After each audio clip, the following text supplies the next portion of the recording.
Hey students, really wanted to take a second here and highlight the difference between the dependent and the independent variables.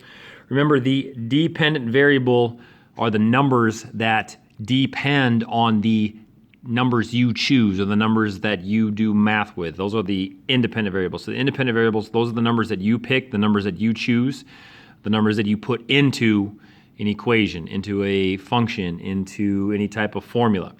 And then what comes out is called the dependent variables. How do I remember this? Well, independent starts with an IN, and that means you put them in something. Those are the inputs. Those are the numbers that go into an equation.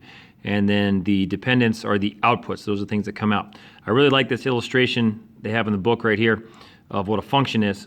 So what a function is some type of math that happens. So here's your inputs.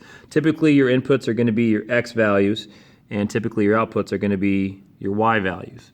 So you put something into a function, it could be anything, could be times 2, could be times 2 plus 10, could be a formula, could be an equation, could be anything. Some type of math happens. You put a number in, math happens, and then exactly one number comes out.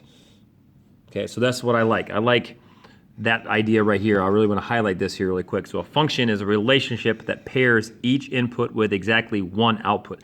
What does that mean? That means if you had some type of formula in here, let's say you threw the number 75 in there. Okay, 75 in there, math happens, what comes out? A 7.5, excuse me.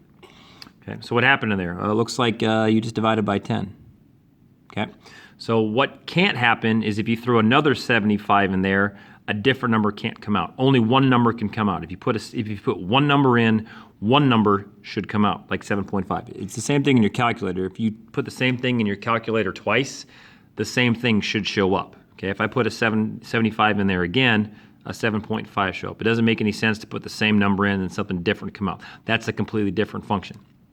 Okay, what can happen is you can put different numbers in and then the same number will show up, but we'll talk about that at a later time, all right? So again, I wanted to highlight the difference between independent and dependent variables. Again, the dependents, they depend on the independents that you choose, okay? Independents are also known as inputs. Dependents are also known as outputs. Okay, that's about it. Goodbye.